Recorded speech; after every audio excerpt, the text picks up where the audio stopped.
અનેક મહત્વના સમાચાર મળી રહ્યા છે।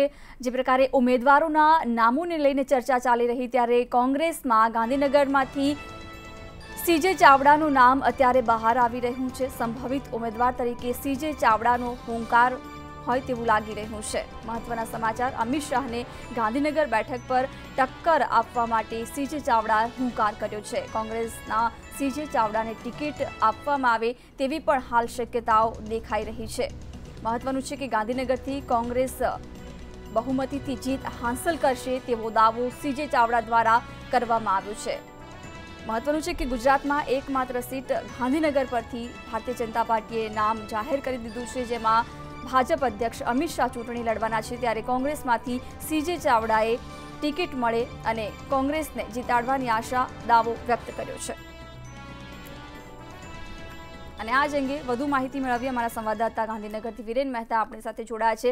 વિરેન, ભાજપમાંથી અમિત શાહ ગાંધીનગરથી ચૂંટણી લડવાના છે, તેની સામે કોંગ્રેસમાંથી સીજે ચાવડાએ કોંગ્રેસને બહુમતીથી જીતાડવાની વાત કરી છે, હુંકાર ભર્યો છે। શું વધુ માહિતી મળી રહી છે? જી ચોક્કસ, સીજે ચાવડા જે સંભવિત ઉમેદવાર છે ગાંધીનગર લોકસભા સીટના, અને અમિતભાઈનું નામ આવ્યા પછી પણ તેઓ જણાવે છે કે ભાઈ મારી સામે જો અમિત શાહ રાષ્ટ્રીય અધ્યક્ષ ઉતરવું પડ્યું હોય તો ભાજપ કેટલી કફોડી સ્થિતિમાં છે તે બતાવે છે। અને એમણે વધુમાં વાત કરતા જણાવ્યું કે ભાઈ જે 7 વિધાનસભાની સીટ આ લોકસભાની અંદર આવે છે તેમાં 3 ગ્રામ્ય વિસ્તારની સીટો છે, તેમાં 80%થી વધુ કોંગ્રેસના મતદાર છે। જ્યારે વિધાનસભાના ઇલેક્શન પછી જે શહેરી વિકાસની જે વિસ્તારની વાત હતી ત્યાં પણ જે લોકો ભાજપથી નારાજ છે, જેને લઈને તેમના વોટ પણ કોંગ્રેસમાં આ વખતે મળે એવી પૂરેપૂરી શક્યતાઓ બતાવી હતી। તેમણે કીધું હતું કે જે 1.5 લાખ જે શહેરી મતો હતા જેમાં ગઈ વખતે ભાજપ ખૂબ સારી રીતે આગળ નીકળી ગયું હતું, તે તમામ સીટોમાં આ વખતે કોંગ્રેસ આગળ નીકળશે તેવો વિશ્વાસ વ્યક્ત કર્યો હતો।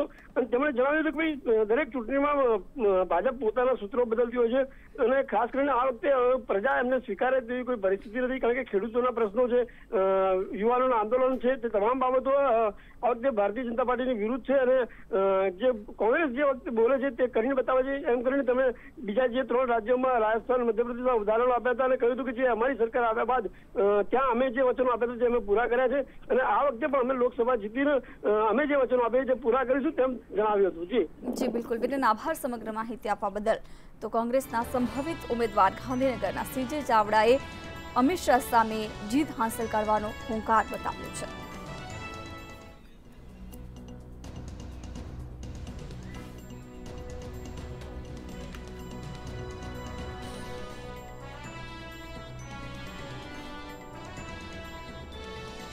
તો આ સાથે જ ગાંધીનગરથી કોંગ્રેસના સંભવિત ઉમેદવાર સીજે ચાવડા સાથે અમારા સંવાદદાતા વિરેને ખાસ વાતચીત કરી હતી। આવો સાંભળીએ।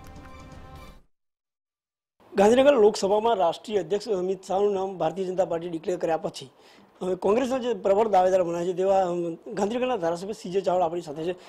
ચાવડા સાહેબ, જે રીતે વાત કરવામાં આવે તો રાષ્ટ્રીય અધ્યક્ષ ભારતીય જનતા પાર્ટીએ ગાંધીનગર લોકસભામાં ઉતાર્યા છે અને તેની સામે તમે તમારી દાવેદારી પ્રબળ બનાવે છે, શું કહેશો?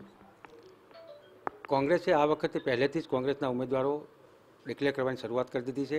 4 ઉમેદવારો ડિક્લેર કરી દીધા છે, બીજા 7 થી 8 ઉમેદવારો આજકાલમાં ડિક્લેર કરે એવું લાગી રહ્યું છે।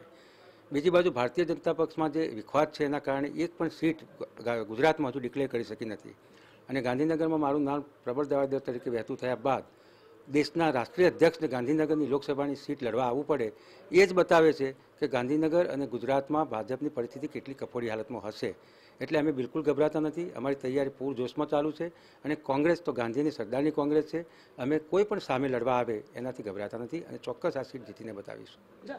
એવું કહેવાય છે કે જે શહેરી વિસ્તારની સીટો છે, નાનાપુરા છે, ઘાટોડિયા છે, વેજલપુર છે, આ બધી સીટોમાં ભારતીય જનતા પાર્ટીની વોટ ખૂબ જ વધારે હોવા માંગે છે અને તમે લોકસભા લડો છો, ગાંધીનગર લોકસભામાં એ સીટો આવે જ્યાં ભારતીય જનતા પાર્ટીના વોટ વધારે છે, તો શું કહેશો, તમને એ વોટમાં કોંગ્રેસમાં કન્વર્ટ થશે એવું લાગે છે?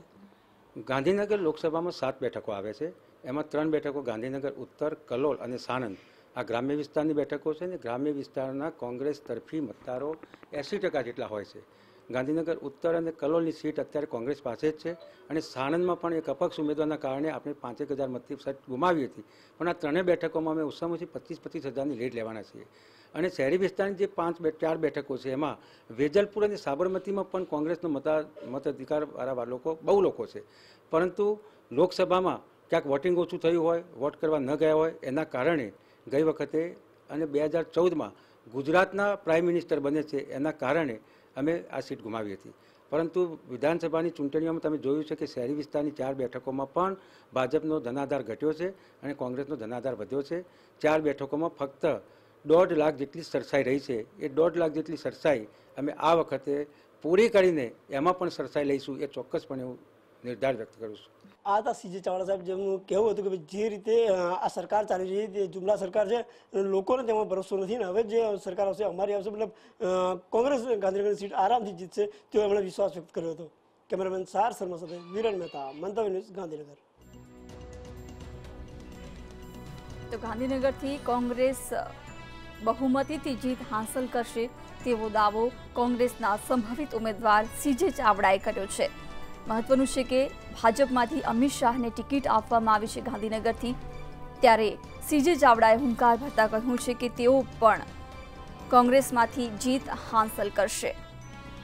જોકે પ્રબળ દાવેદાર તરીકે સીજે ચાવડાનું નામ અત્યારે કોંગ્રેસમાંથી બહાર આવી રહ્યું છે. મંતવ્ય ન્યૂઝ સાથે પણ તેઓએ વાત કરી અને કહ્યું કે જો મને ટિકિટ આપવામાં આવે છે તો કોંગ્રેસમાંથી બહુમતી સાથે તેઓની જીત થશે. કોંગ્રેસના સંભવિત ઉમેદવાર સીજે ચાવડાએ હુંકાર ભરતા કહ્યું છે કે જો અમિત શાહને ગુજરાતથી ચૂંટણી લડવી પડે ગાંધીનગરથી, એ જ બતાવે છે કે ગુજરાતમાં અને ગાંધીનગરમાં સ્થિતિ કેટલી કફોડી છે. તો કોંગ્રેસના સંભવિત ઉમેદવાર ગાંધીનગરથી સીજે ચાવડાએ હુંકાર ભરતા કહ્યું કે કોંગ્રેસની જીત થશે.